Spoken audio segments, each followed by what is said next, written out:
ঈদের খুশি আছে, ঈদের আনন্দ আছে, ঈদে ভালো পোশাক পরবো, সব ঠিক আছে। এই খুশি কাদের জন্যে? قد أفلح من تزكى وذكر اسم ربه فصلى। কার জন্য ঈদের খুশি? যে ব্যক্তি রমজান মাসে আত্মশুদ্ধি অর্জন করতে পেরেছে, রোজা রেখেছে, যাকাত দিয়েছে, নামাজ পড়েছে, লাইলাতুল কদরের রাত জেগেছে, তারাবি পড়েছে, ইত্যাদি ইত্যাদি। এই ব্যক্তি আত্মশুদ্ধি অর্জন করেছে, এই ব্যক্তির জন্য ঈদের খুশি। যে রমজান মাসে সিনেমা দেখেছে, সিনেমা শুটিং করেছে, পর্নোগ্রাফি দেখেছে, সুদ খেয়েছে, শিরিক করেছে, বেদাত করেছে, হারাম খেয়েছে, এর জন্য ঈদের খুশি। মানুষকে ঠকিয়েছে, ব্যবসায় মাল কম দিয়েছে, পণ্য মজুত করেছে, ইচ্ছা করে দ্রব্যের দাম বাড়িয়েছে, সরকারকে বিব্রত করেছে, জনগণকে দুর্ভিক্ষের দিকে ঠেলে দিয়েছে, এদের জন্য ঈদের খুশি? কখনো না। ঈদের খুশি তাদের জন্য যারা আত্মশুদ্ধি অর্জন করতে পেরেছে। যে আপনার জীবনে বড় বড় পাপগুলো কি কি হয়েছে, এই পাপগুলো যদি মানুষের সাথে জড়িত হয়ে থাকে, আপনি মানুষের সাথে গিয়ে গিয়ে ক্ষমা নিয়ে নেবেন। কারো টাকা নিয়েছেন, দেন নাই, দিয়ে দিবেন। কারো সম্পত্তি পায়, দেন নাই, দিয়ে দিবেন। কারো হকটা নষ্ট করেছেন, গালি দিয়েছেন, গীবত করেছেন বা তহমত দিয়েছেন, অপমান করে ইত্যাদি, ক্ষমা চেয়ে নেবেন। রমাদান মাসে মানুষের হকটা দিয়ে দেন। আল্লাহর কাছে জড়িত যে পাপগুলো আছে, এটার জন্য ইস্তেগফার যথেষ্ট।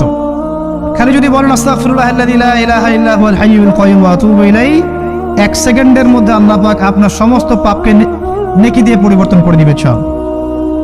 5 ওয়াক্ত নামাজ জামাতে পড়ার চেষ্টা করেন। খুব সিম্পল জিনিস, খুব বেশি কিছু দরকার নেই আমাদের।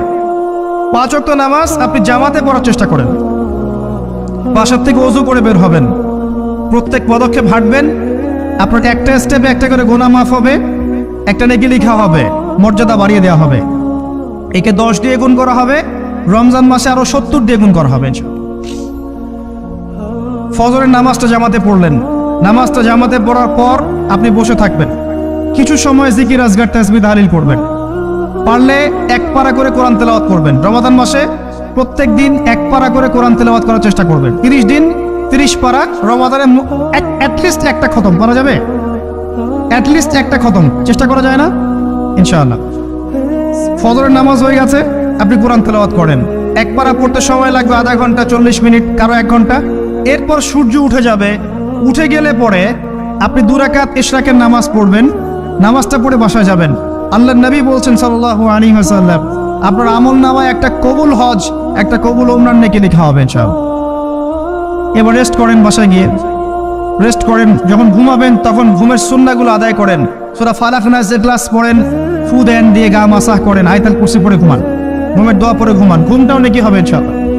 এরপর হয়তো আপনি কাজে যাবেন, চাকরিতে যাবেন বা ব্যবসায় যাবেন, বা আপনি শিক্ষাক্ষেত্রে যাবেন, ইত্যাদি ইত্যাদি। যে ক্ষেত্রেই যান না কেন আপনি মনে রাখবেন আপনি রোজাদার। যে ক্ষেত্রেই যান আপনি মনে রাখবেন আপনি রোজাদার। আমি কারোর সাথে এখন ঝগড়া করতে পারবো না, কারোর সাথে এখন মারামারি করতে পারবো না, আমি কারো গীবত করতে পারবো না, আমি মিথ্যা বলতে পারবো না, আমি মাপে কম দিতে পারবো না, আমি জনগণকে ঠকাতে পারবো না, আমি রোজাদার। এটা মনে রাখবেন।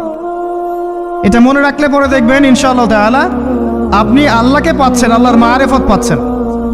খাচ্ছি না, আল্লাহর ভয় না। পানি পান করছি না, স্ত্রী সহবাস করছি না, কার ভয়ে? আল্লাহর ভয় না। এত কঠিন কাজ করার পরেও রোজার নেকি পাওয়া যাবে